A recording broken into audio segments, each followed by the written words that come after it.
Good morning and welcome. Thank you for coming so early on this Sunday morning. I know we're packing up and getting ready, and I really appreciate you guys coming to our presentation, A Parent's Toolkit for Actively Engaging in the IEP Process. My name is Rebecca Cox, or Becky. That's usually what I go by. I am a parent services child find specialist at Fiddlers Heartland, and this is my lovely partner. Good morning. Again, I want to thank you for joining us on an early Sunday morning. Like Miss Becky said, our presentation today is a parent's toolkit for actively engaging in the IEP process. And then once more, I want to welcome you to Family Cafe. I'm so happy that we were able to do a hybrid model this year and have some of you come to us face-to-face. For those of you at home, welcome also. My name is Joyce Dean, and I am also a parent services and child find specialist with Fiddlers Heartland.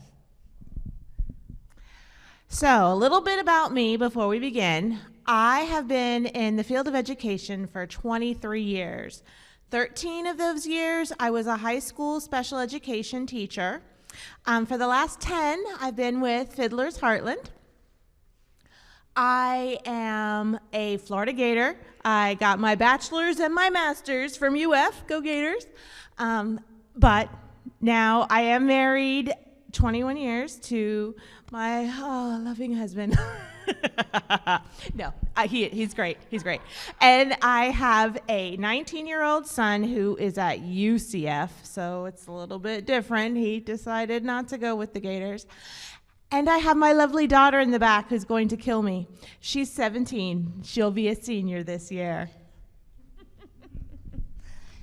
So I have been in the education field for 29 years now. I started my first 4 years while I finished up high school and went to Florida International University to earn my degree to work with students with disabilities, working with the district's after school and summer school programs. Once I graduated from college, I started working at a middle school, working with students with disabilities.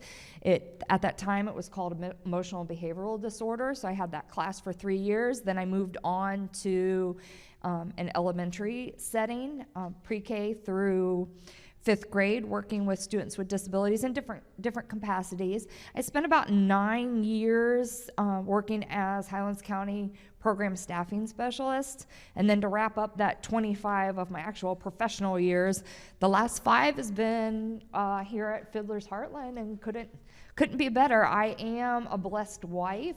My husband last night played in a band and did a great job. They packed the house. I have a daughter that is a 22 director of nursing at a home health company, and I have a sweet, compassionate 14-year-old son who also is a student with a disability. So I have both. I have wraparound working with students with disabilities.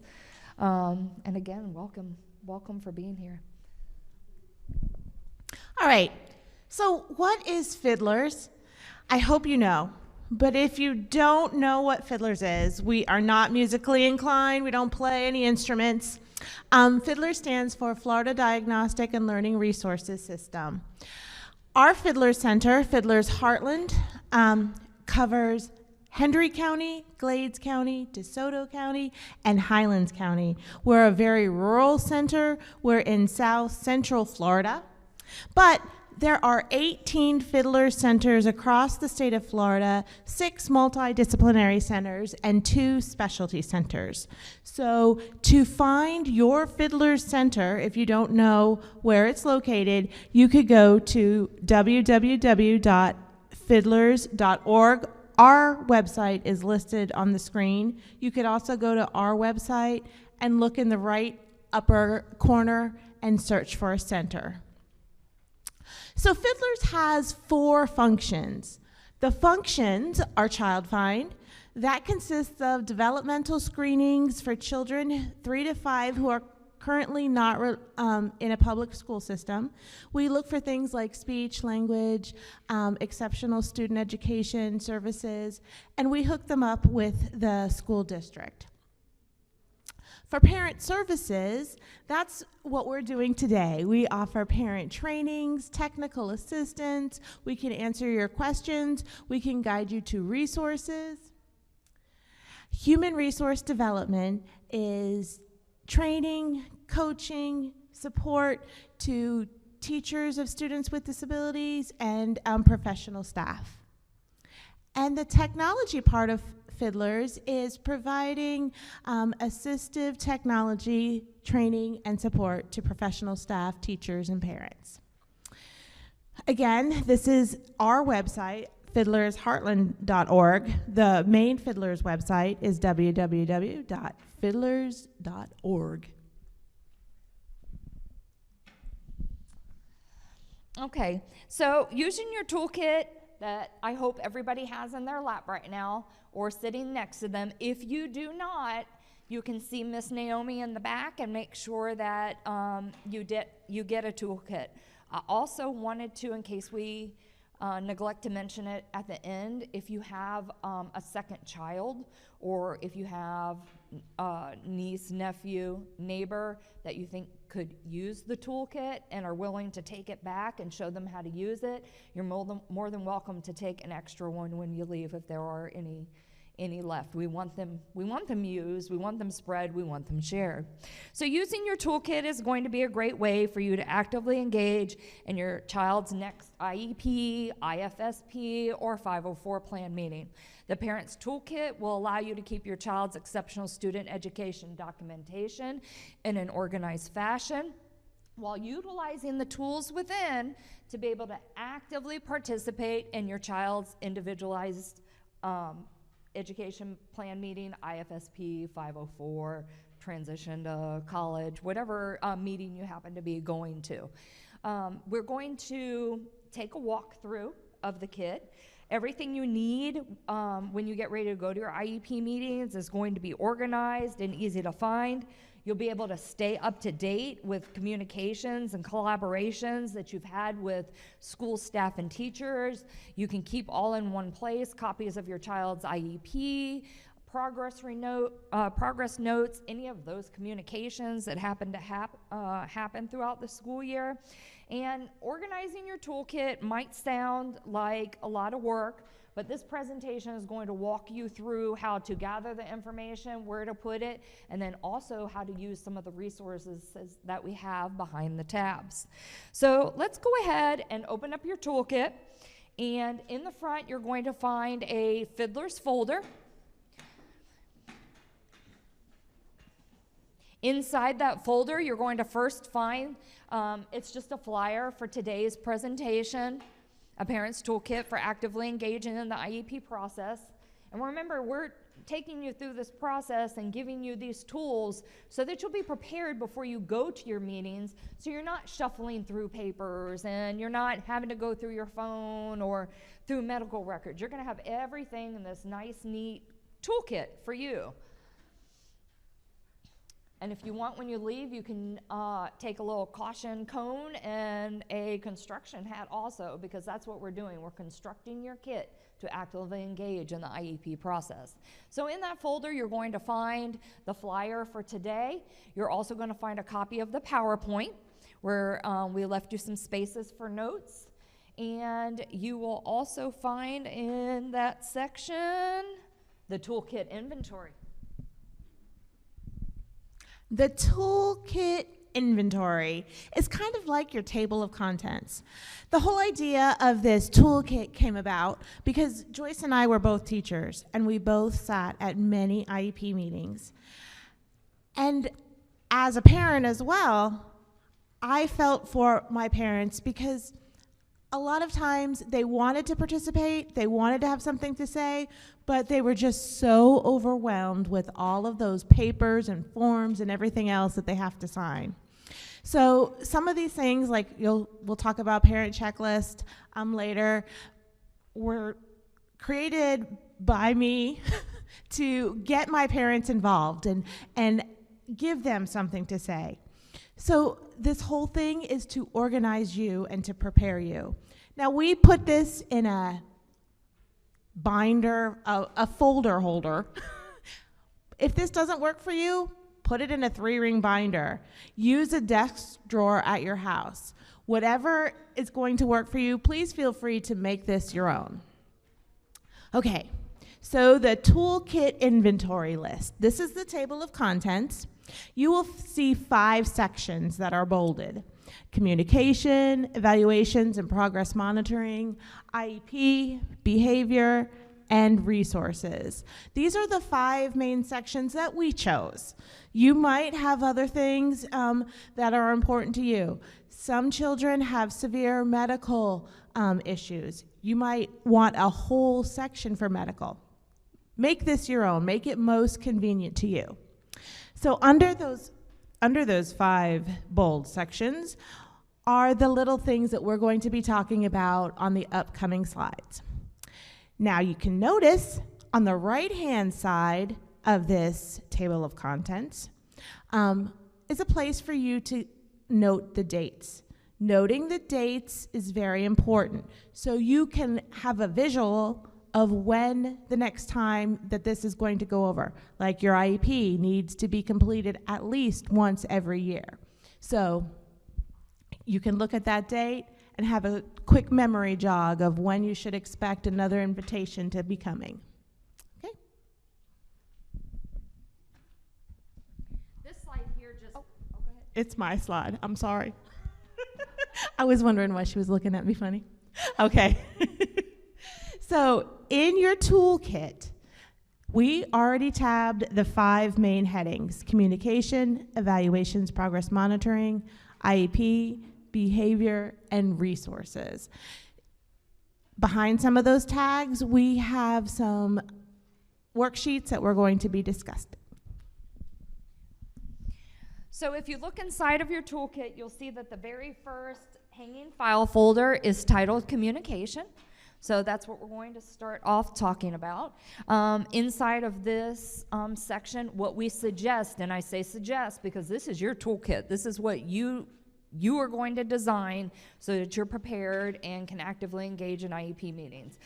So we just wanted to make sure everything matched up with our materials, but feel free to change it to whatever your needs are. So within this communication system, there are 3 different worksheets or problem-solving sheets that we'll talk about. We've got the contact list, a communication log, and a medical information sheet.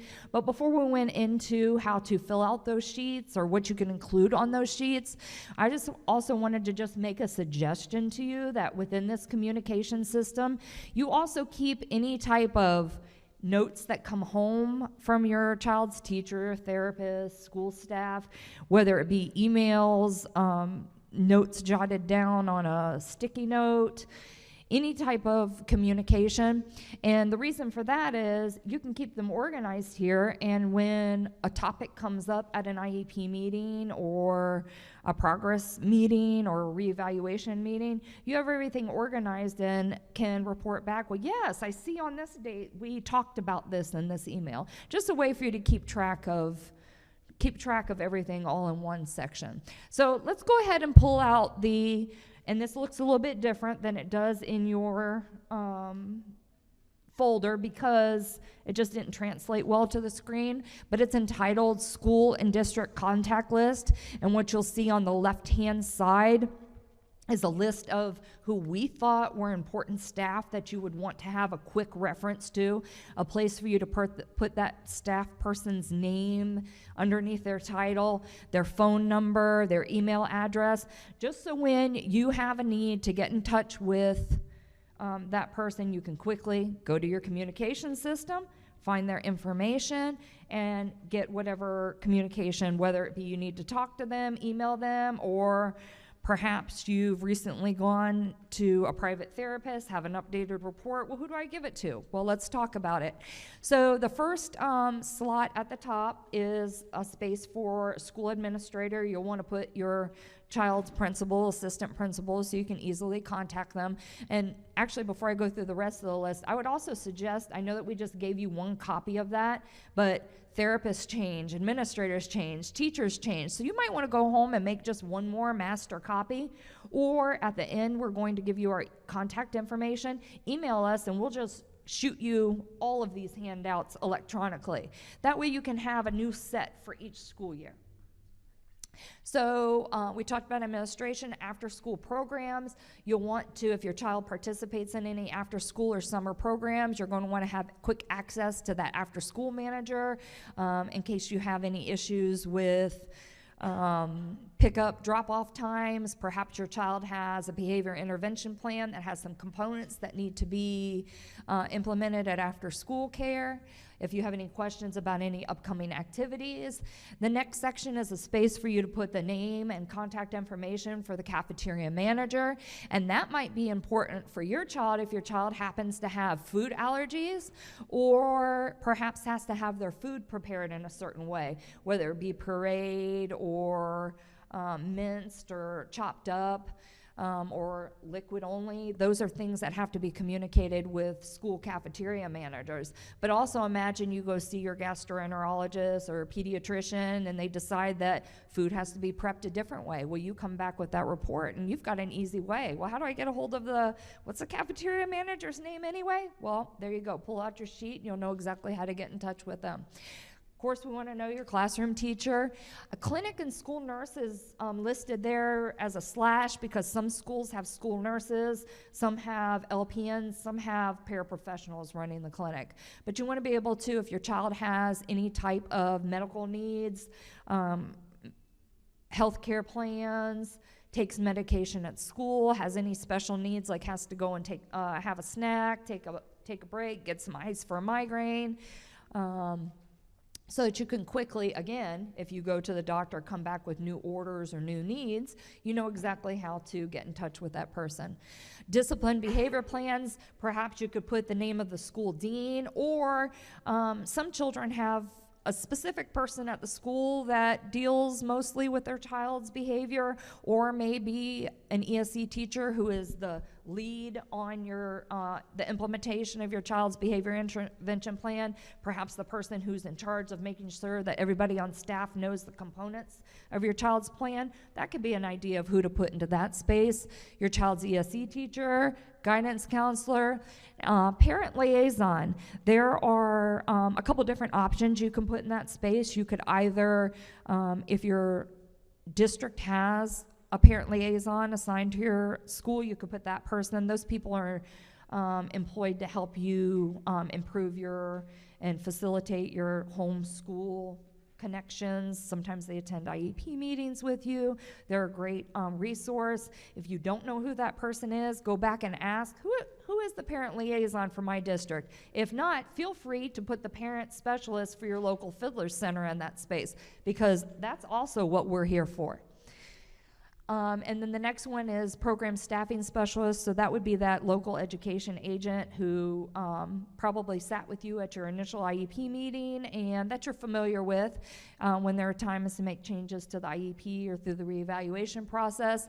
And then the last one is therapist, and we left you a few spaces for that because some children have multiple therapists, perhaps a speech language and occupational therapist, or a speech language and a mental health therapist. So quick, easy form to fill out and to keep updated. The next form that is in your section of communication is a communication log, and it looks different than what it is up on the screen because, again, it didn't translate well to the screen. But what we did is gave you, I think we printed it double side and gave you 2 copies, so at least you've got 12 interactions that you can go ahead and have space to document. But we definitely would suggest maybe making about 10 of these and get in the habit of, if you're like me, I used to write notes on the whiteboard, I'd write it on a sticky note, I'd write it in a notebook, and then when I go to need something, well, the teacher called and we talked about this, well, I don't know what I did with it. Is it stuck in my email? Okay, which email? I have 5.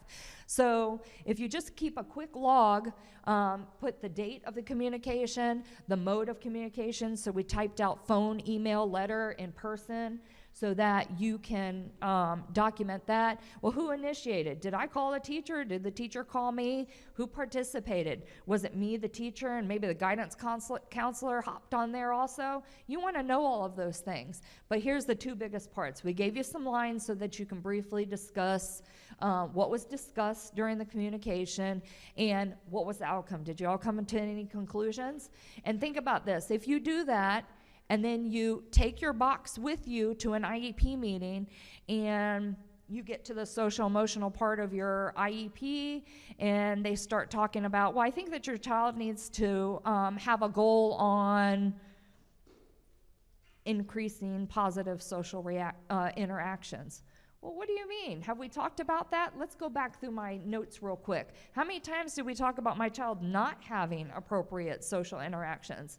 Or, gosh, I know that we talked about this. When? Well, go back through your communication log. It's just a quick, easy, at the tip of your finger way to keep track of the communications. And documentation, it's important. And remember, again, in this section is where you're going to put all of those sticky notes that come home, or half pieces of paper that say something about behavior, any emails that go back and forth. If you're like me that keep 5 of them, which email did it go to? I don't know. I printed it out, I stuck it in my communication box, so I don't have to find it. The whole point is to be actively engaged in an IEP meeting. You can't be shuffling through papers and looking through emails. You need to have everything right in front of you, focused, prepared, so you can be an active part of that IEP meeting. Also within this section is a medical information sheet. We have a space for you to put your child's pediatrician, any specialists, whether they be speech language, gastroenterologist, genetics, a neurologist, a behavior specialist, and then also information about insurance company policy, social security number. Those aren't so much things that the school district would need, but if you're going to keep a box on your child's needs, you might as well include everything in there. And again, these are yours. Change them how you want. Scratch it out, put something else. But the importance of having that, you might think, well, why does the school care about pediatricians and specialists? But imagine, and it's up to you if you want to share information with the school, but imagine your child is a student that has seizures, and you go see the neurologist, you've got an updated report, you go to the school. I think you need to request records from the neurologist because he has a new medication and something we need to change with the healthcare plan. Well, guess what? You open up your box, give the school the name of the neurologist because you already have it on the sheet. You're not looking for business cards. You're not searching the internet. You're not shuffling through your papers, finding a report. Easy, at the tip of your fingers, hand it over, sign a release of records, and make the connection.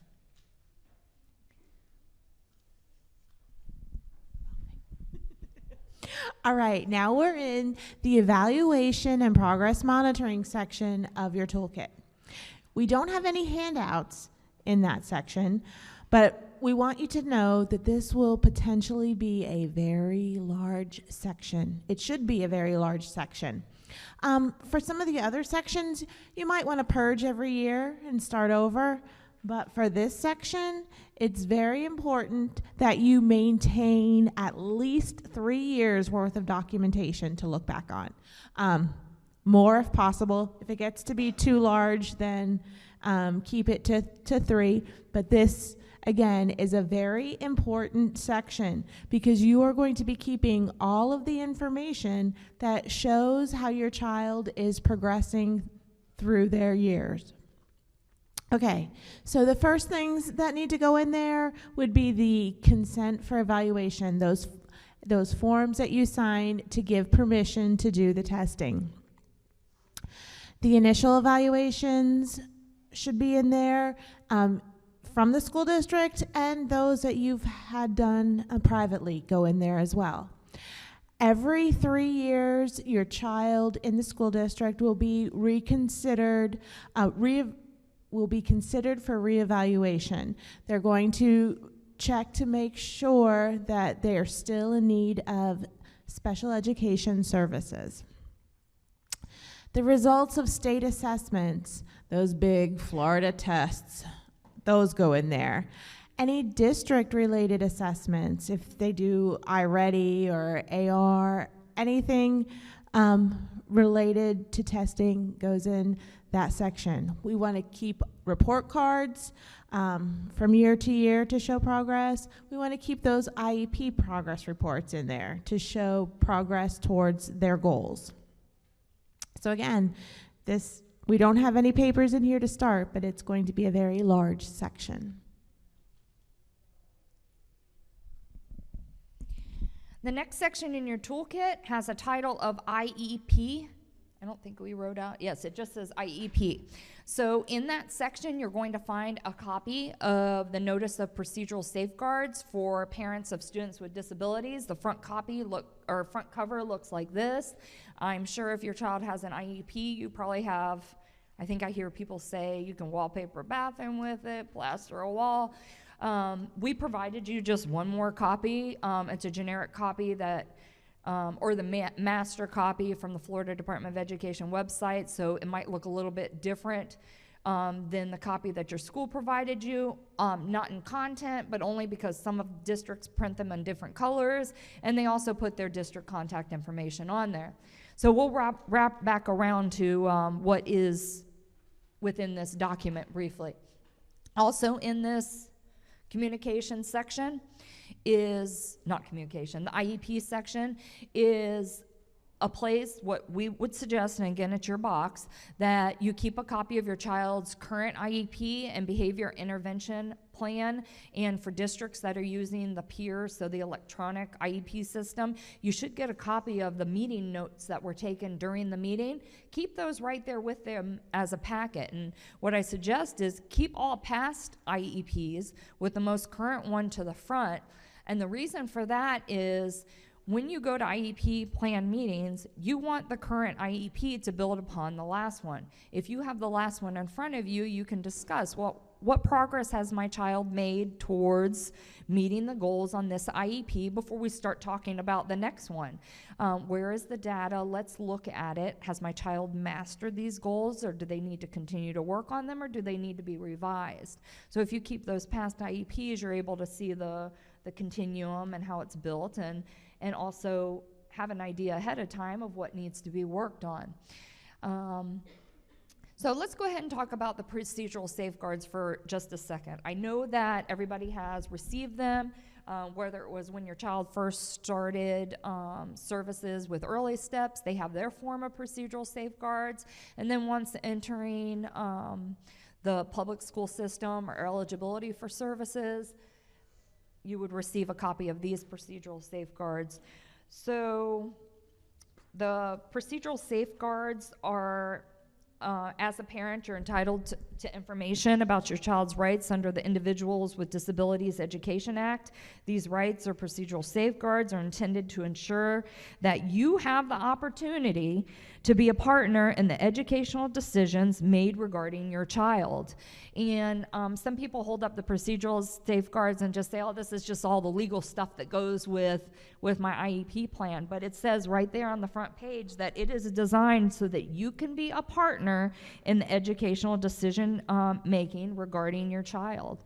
So the information within this document is very important. It's not just a legal, these are the rules. This is the processes. This is what you need to know to move through the ESC world and move through the process. Parents who have issues with the district regarding their students' exceptional student education may be able to resolve those issues informally at the local level. However, administrative remedies such as mediation, state complaints, and the process hearing requests are also available. If any of you attended any of the sessions the past 2 days that said anything about legal rights or due process meetings or manifestation determination reviews, all those big words with a lot of legal jargon, all of that is included within this document, but in a more parent-friendly way. So when you look at the table of contents, mediation, state complaint, due process, all of that is listed there.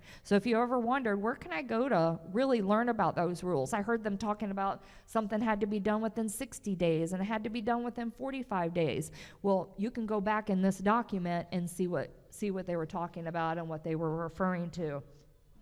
Also information in this document would be what you need to know about providing consent for initial evaluation, what needs to be done for a reevaluation, what needs to be done for you to authorize or consent to formal evaluation, or even what you want to do if you want to revoke your consent.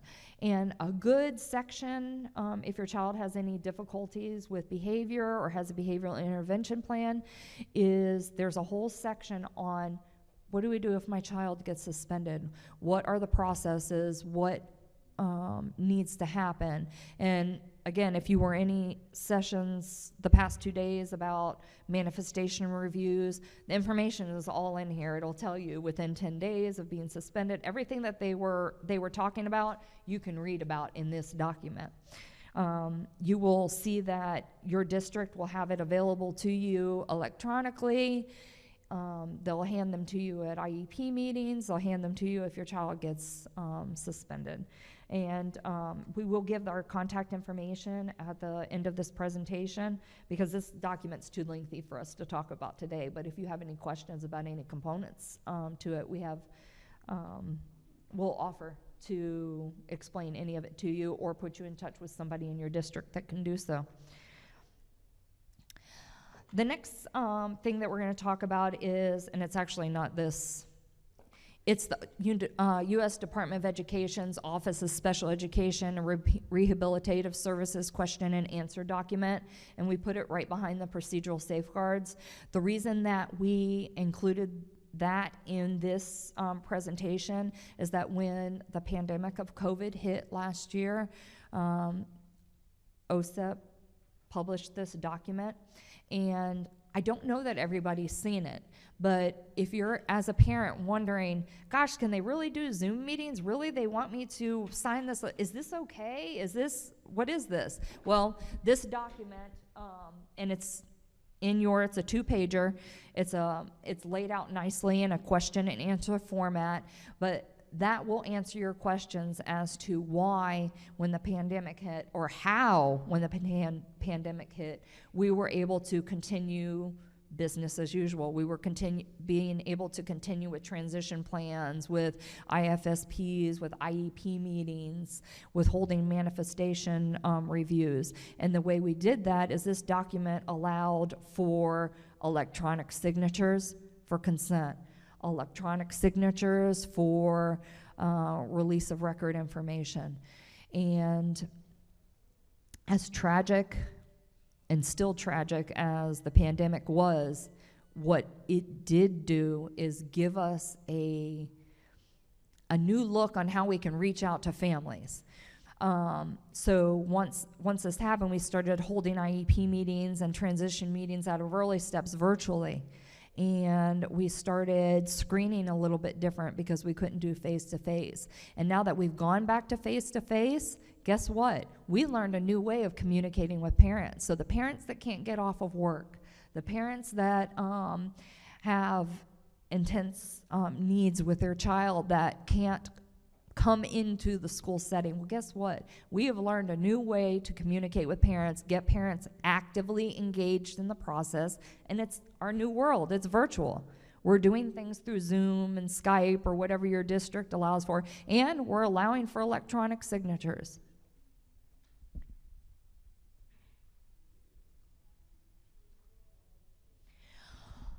There are 2 more worksheets that are in the IEP section.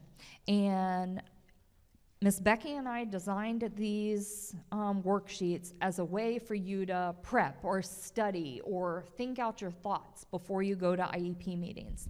So the first one that we are going to talk about is the Parent Input Questionnaire. And some of these might look a little familiar to you. The state in the past has used a curriculum called Stand Up For Me. It's not a curriculum that we created, so we didn't feel comfortable including it within our presentation today, the actual worksheets from it. So we revised them some. And you can revise them even further because, again, you want this to fit your needs. So the first one that we're going to talk about is the parent questionnaire for input at IEP meetings. This is meant for you coming up to your IEP meeting to go ahead and start jotting down some ideas. The first one is just some general information about your child. What your child's strengths and successes are. What are they good at? We always want to start with talking about the positive before we start talking about what we need to work on. We want to know what the child can do, what their strengths are. Next, what are my child's greatest challenges? What are my child's needs? As a parent, my dreams for my child are, and if you're in kindergarten, first grade, and you're thinking, what do you mean? Are you talking about what my child wants to be when they grow up? Well, you know what? You need to start thinking about that early. So I would suggest that even if your child's in pre-K or kindergarten or first grade, that you still fill out that sheet. It can be revised. It's just a draft. It's a way for you to get prepared for your IEP meeting, and then any other concerns. And then when you go into that IEP meeting, you have everything already written out. You've already thought about it. A lot of times, I don't know if it's feeling intimidated because there's so many people at the table. I don't know if it's that you didn't think too far ahead of time of what am I going to say at the IEP meeting. But a lot of times parents come to IEP meetings and they don't say anything. They let school staff speak, and then when it's over, they sign where they're supposed to sign, they get their copy, and they go. We don't want that. We want you actively engaged. If you use these tools, then you can come and have as much to say about your child as school staff do. And that's what we want. We want it to be a collaborative effort. We want you to participate. And if you prepare ahead of time, you have everything at your fingertips. You're ready to be actively engaged. The next sheet is just a parent checklist of needs and concerns. We've broken it down into academics, so there's math, English language arts, science, social studies. If your child has issues with speech, motor, and then talking about our older kids, independent living, adaptive skills, social interpersonal, study, employability. So it's just a quick check sheet just to get you headed in the right direction of what your child needs to work on.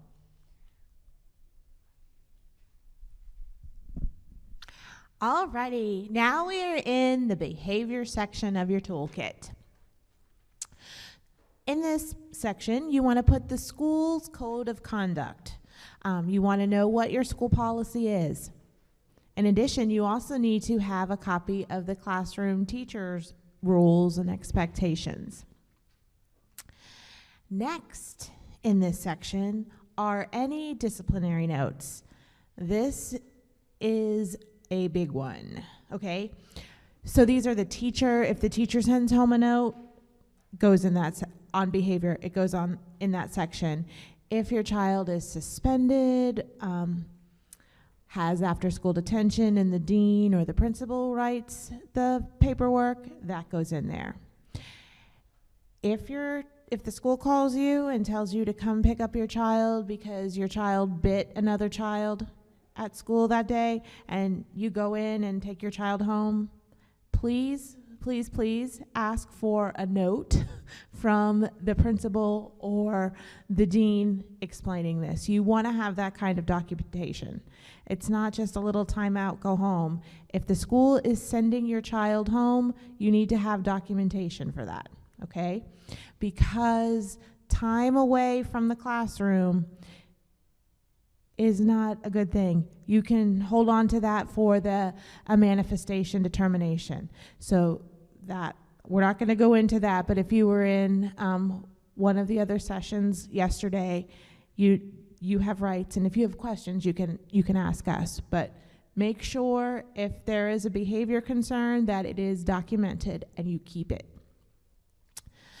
The next thing in there is your attendance worksheet, and this is important because we are all humans.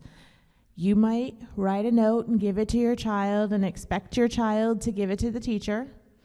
That sometimes happens and sometimes it doesn't. And sometimes when it does happen, when your child gives the note to the teacher might lose it. So We all make mistakes. This is documentation, so when you get that report card or you get that phone call that your child has 4 unexcused absences, you can show at least your documentation to prove, well, I did write a note and send it in on this day. And that goes a long way, just showing your own proof. It's better than just saying, well, I did. If you can show that you had it written down somewhere, even better. Why is attendance important? Well, research shows that attendance directly affects academic achievement in school. Missing 18 days out of the school year qualifies as chronic absenteeism. That's 2 days a month. So when you think about it like that, that's not a lot. It's very important that we get our kids to school. They're missing so much when they're not there. All right. And we also want to keep in here any kind of behavior observations. If your child does have a behavior intervention plan, you need to have copies of those tally marks that the teacher's doing on how many times your child got out of the seat. Request those. Be right up front with your teacher. Tell them, I like data. I want a copy of what you're doing to prove that my child is increasing his good behavior.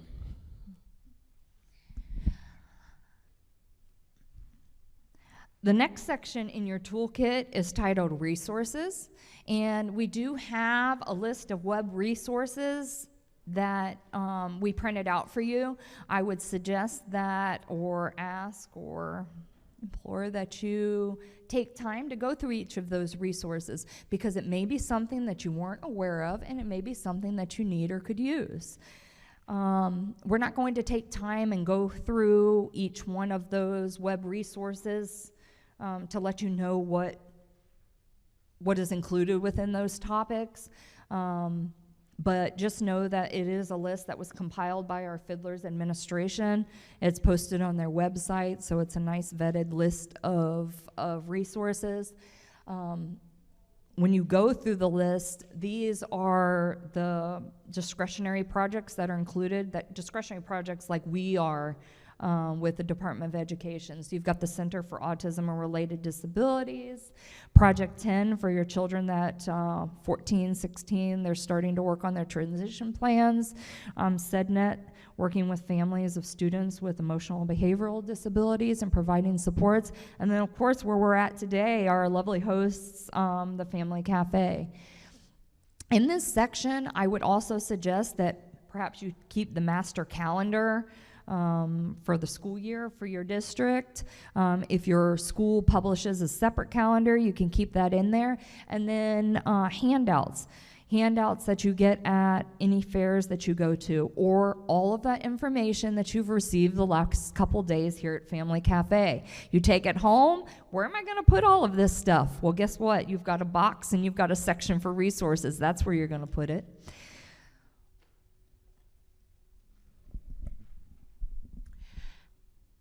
These are just some tips, but from us to you, we want you to feel empowered. We want you to be organized, and we want you to have a say. Again, we were both ESC teachers. We sat on the other side of that table. We're both parents, so we've been there too. We feel your need. We want to encourage you. It's an IEP team meeting, and a team means that you all work together. You know your child best. You spend the most time with your child. Please, please, please speak up and feel empowered. And if you need help, if you need some support, please contact your Fiddlers Center and talk to the parent service specialist there.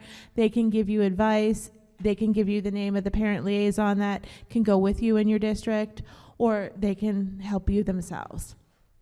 So don't wait. If you see your child regressing, if you see that your child has a problem, if there's something going on at home that may be affecting how they are doing in school, let the teachers know. Let someone know. Talk to them. You do not have to wait the whole year to have a meeting.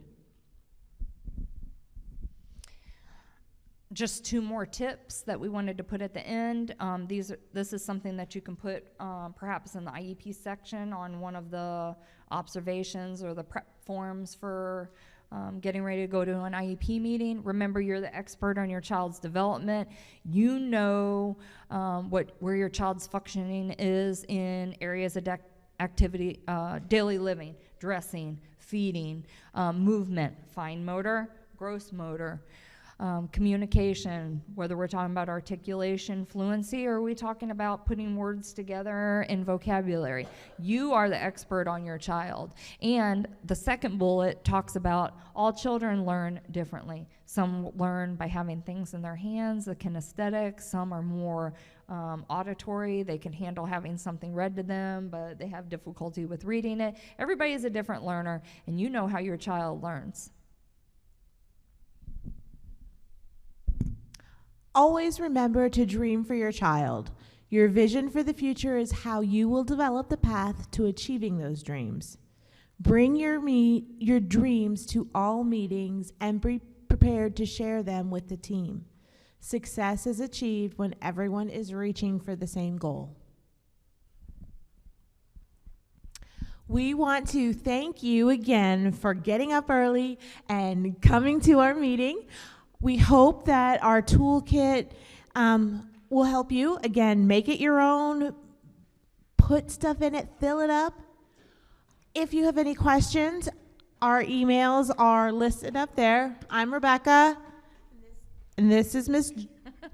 And my name is Joyce Dean, and again, I know we said it at the beginning, for those of you that were able to make it here and were blessed enough to be here with us face to face, that's wonderful. For those of you that are going to be watching this on a replay and think, gosh, I don't have a toolkit, well, guess what? We can email you all of the contents of it. So reach out to us. We will be more than happy. We're done for the summer, but I have the presentation. I'll take it home with me. I will email it to anybody who wants it.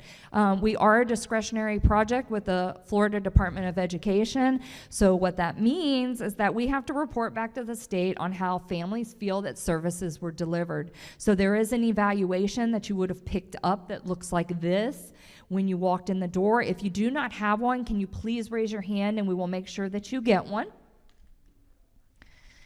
If you look at the evaluation, and again, we have to report back to the Department of Education on how families feel that services were delivered. So when you look at the first question, it says, I understand this topic. One means you didn't at all. If that's the case, call us. We'll go back through the presentation with you. We want you to leave here feeling empowered and ready and feel that you have the tools to actively engage. So 1 would be not at all the way up to 6 greatly. The second question, the training was what I expected. You came here to learn about actively engaging or having a toolkit to actively engage in your child's IEP. Did you leave here with that knowledge? If so, give us a 6. If not, give us a 1 and give us a call. Because we not just only want to know, we want to help you. If you need additional information, we want to give it to you. Number 3, I will use what I learned in the training, 1 through 6. If you think you will recommend this training to others, it would be a 6. But also, if you would recommend this to others and you know somebody, grab a kit on your way back and take it to them, please. We don't want to go home with those kits. We want them in your hands because they're not doing any good in our offices. If you have a neighbor, if you've got, your child has a friend, you've got other kids, don't be shy. Take another kit with you. We also have some just green file folders back there that have the handouts in, so they're not actual kits. If that's too much to carry, please take the fillings with you as well if you want to. We also have some construction hats and some stress squeezy. Take that with you as well if you have kids. You can put the stress ball in your IEP kit. yeah. That. If you want to just lay the evaluations on the seats or put them back on the table, wherever you want, we'll clean them up. Thank you all for coming. We look forward to seeing you next year.